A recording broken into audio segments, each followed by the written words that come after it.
ఓం గం గణపతయే నమః. ఓం శ్రీ మాత్రే నమః. ఓం శ్రీ గురుభ్యో నమః. ఇప్పుడు మనం శనిగ్రహం యొక్క మార్పు కాదండి, వక్రగతి. అంటే మార్పు అంటే శనిగ్రహం చాలా మందికి మార్పులు ఇస్తుంటాడు. శని వక్రగతిలో మీనరాశిలో ఉంటే ఏ ఫలితాలు ఇస్తాడు, మీనరాశిలో ఉన్నాడు, 12 రాశుల వారికి ఏ ఫలితాలు ఇస్తాడో తెలుసుకుందాం. శనీశ్వరుడు వక్రగతిలో ఉండడం వల్ల చెడు ఫలితాలే ఎక్కువగా ఉంటాయి. అసలు శనీశ్వరుడు ఎప్పటి నుంచి వక్రగతిలో ఉంటున్నాడు, ఎప్పటి వరకు ఉంటాడో తెలుసుకుందాం. 27th జూలై 2026 నుండి 10th డిసెంబర్ 2026 అంటే 137 డేస్ 137 రోజుల పాటు శనీశ్వరుడు వక్రగతిలో ఉన్నాడు. మీనరాశిలో బలంగా ఉన్నాడు. అంటే చెడు ఫలితాలు ఎక్కువ ఇస్తాడు అనమాట. అంటే ఏళ్ళనాటి శని ప్రభావము, అర్ధాష్టమ శని ప్రభావము, అష్టమ శని ప్రభావం కూడా ఉంటుంది. ఇప్పుడు మనం 12 రాశుల మీద ఆయన యొక్క ఇన్ఫ్లుయెన్స్, ప్రభావం, చెడు ప్రభావం ఎలా ఉంటుందో తెలుసుకోబోతున్నాం. సింహరాశి వారికి శని కూడా మ్యాలిఫిక్ అయ్యాడు, బలంగా ఉన్నాడు. శని అష్టమ స్థానంలో, అష్టమ శని దోషం అంటాం కదా, అష్టమ స్థానంలో బలీయంగా ఉన్నాడు. 6వ భావాధిపతి 7వ భావాధిపతి అయినటువంటి శనీశ్వరుడు అష్టమ స్థానంలో ఉండడం ప్రబల దోషమే. పైగా వక్రగతిలో ఉన్నాడు. సింహరాశి వారికి అనారోగ్య సమస్యలు సృష్టిస్తూ ఉంటాడు.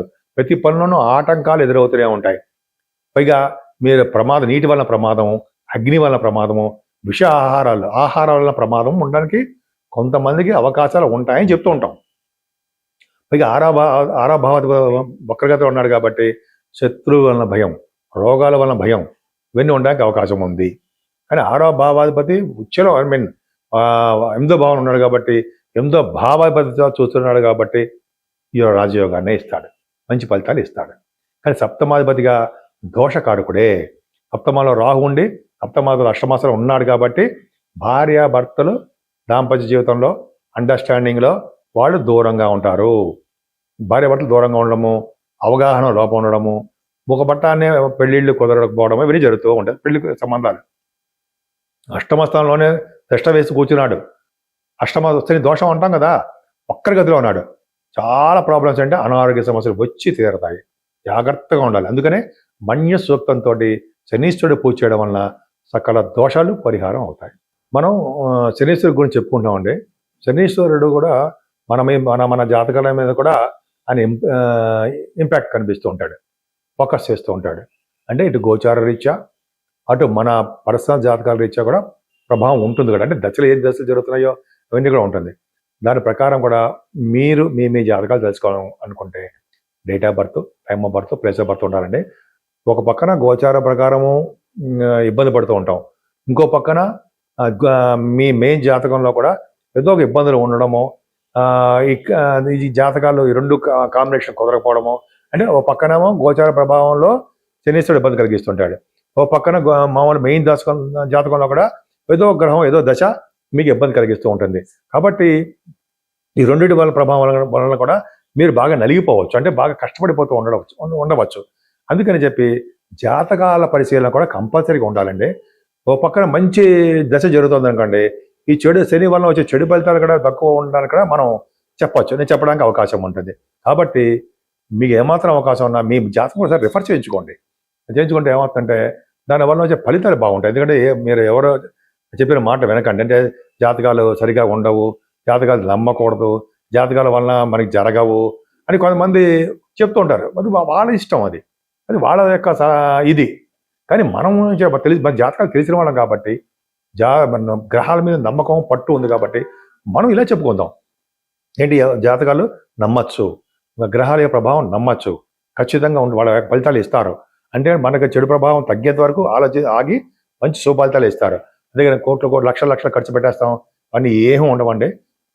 మంచి జాగ్రత్తగానే ఉండొచ్చు. మీరు మీ జాతకాలు చూసుకోండి, ప్లస్ జాతకాలు చూసుకుంటూ జాగ్రత్తగా ఉండండి, ప్లస్ ఏళ్ళ ప్రభావం గురించి మనం ఆలోచించు జాగ్రత్తగా ఉండండి. సరే, ఇప్పుడు మనం పరిహారాలు మరి ఏంటి తెలుసుకుందామండి. 12 రాశుల మీద శనేశ్వరుడు వక్రగతిలో ఉండి చెడు ఫలితాలే ఎక్కువ ఇస్తాడు. మంచి శుభఫలితాల కంటే చెడు ఫలితాలే ఎక్కువ ఇస్తాడు. మరి ఏం చేస్తే మనకి చెడు ఫలితాలు కొద్దిగా తగ్గుముఖం పట్టి కొద్దిగా మన ఆనందంగా ఉండేటికి ఏ ఫలితాలు ఇస్తాడు, ఏ చేసుకుంటే మన మంచి ఫలితాలు ఇస్తాడు, ఏ పూజ చేసుకుంటే ఇస్తాడనేది చెప్పుకుందాం. ముఖ్యంగా శనీశ్వరుడికి వక్రగతిలో ఉన్నాడు కాబట్టి అర్ధాష్టమ శని, అష్టమ శని, ఏలిన శని ప్రభావం ఇవన్నీ ఉంటాయి. వాటి నుంచి బయటపడాలంటే మన్య సూక్తంతో శనీశ్వరుడికి ఒక్క శనివారం అయినా సరే అభిషేకం చేయించుకోవాలి. మినిమం 7 శనివారాలు మామూలుగా తైలాభిషేకం చేసుకుంటూ 7వ శనివారం కానీ ముందు మీకు ఎప్పుడు శనివారాలు వినంటే అప్పుడు శనివారాలు మన్య సూక్తంతో, అంటే మన్య సూక్తం అంటే వేదాలతోటి ఆ వేద పండితులు చేస్తారండి. అది చాలా పవర్ఫుల్. శనీశ్వరుడిగా చేస్తే చాలా సంతోషిస్తాడు ఆయన.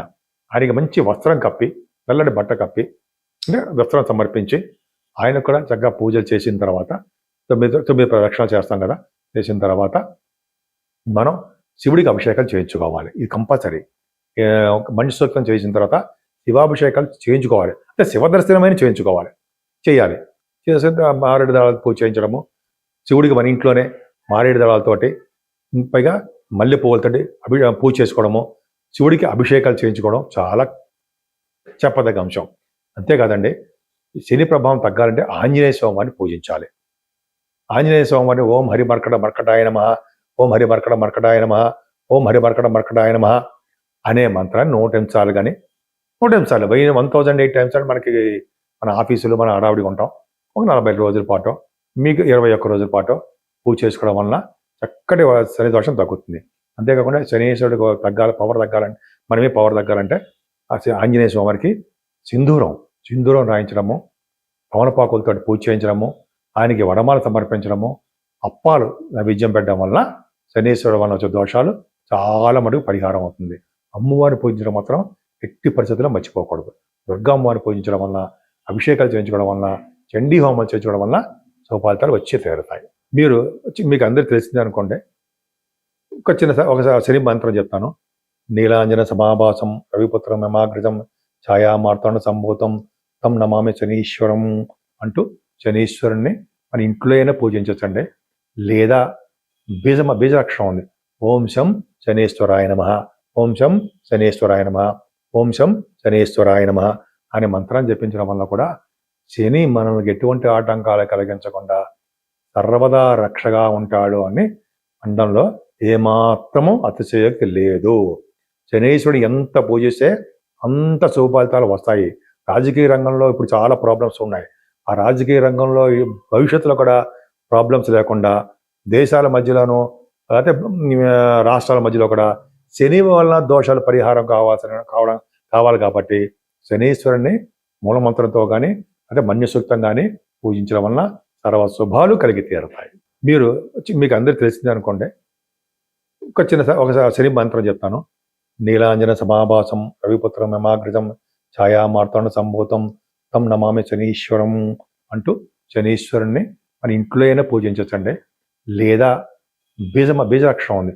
ఓం శం శనేశ్వరాయ నమః, ఓం శం శనేశ్వరాయ నమః, ఓం శం శనేశ్వరాయ నమః అనే మంత్రాన్ని జపించడం వల్ల కూడా శని మనల్ని ఎటువంటి ఆటంకాలు కలిగించకుండా సర్వదా రక్షగా ఉంటాడు అని అనడంలో ఏమాత్రము అతిశయోక్తి లేదు. శనీశ్వరుడు ఎంత పూజిస్తే అంత శుభఫలితాలు వస్తాయి. రాజకీయ రంగంలో ఇప్పుడు చాలా ప్రాబ్లమ్స్ ఉన్నాయి. ఆ రాజకీయ రంగంలో భవిష్యత్తులో కూడా ప్రాబ్లమ్స్ లేకుండా దేశాల మధ్యలోనూ లేకపోతే రాష్ట్రాల మధ్యలో కూడా శని వలన దోషాలు పరిహారం కావాలి కాబట్టి శనీశ్వరుని మూలమంత్రంతో కానీ అంటే మన్య సూక్తం కానీ పూజించడం వలన సర్వ శుభాలు కలిగి తీరుతాయి. మీకు అందరికీ తెలిసిందే అనుకోండి, ఒక శని మంత్రం చెప్తాను. నీలాంజన సమాభాసం రవిపుత్రం యమాగ్రజం ఛాయామార్తాండ సంభూతం తం నమామి శనీశ్వరం అంటూ శనీశ్వరుణ్ణి మన ఇంట్లో అయినా పూజించవచ్చండి. లేదా బీజాక్షరం ఉంది. ఓం శం శనేశ్వరాయ నమః, ఓం శం శనేశ్వరాయ నమః, ఓం శం శనేశ్వరాయ నమః అనే మంత్రాన్ని జపించడం వల్ల కూడా శని మనల్ని ఎటువంటి ఆటంకాలు కలిగించకుండా సర్వదా రక్షగా ఉంటాడు అని అనడంలో ఏమాత్రము అతిశయోక్తి లేదు. శనీశ్వరుడు ఎంత పూజిస్తే అంత శుభఫలితాలు వస్తాయి. రాజకీయ రంగంలో ఇప్పుడు చాలా ప్రాబ్లమ్స్ ఉన్నాయి. ఆ రాజకీయ రంగంలో భవిష్యత్తులో కూడా ప్రాబ్లమ్స్ లేకుండా దేశాల మధ్యలోనూ లేకపోతే రాష్ట్రాల మధ్యలో కూడా శని వలన దోషాలు పరిహారం కావాలి కాబట్టి శనీశ్వరుని మూలమంత్రంతో కానీ అంటే మన్య సూక్తం కానీ పూజించడం వలన సర్వ శుభాలు కలిగి తీరుతాయి.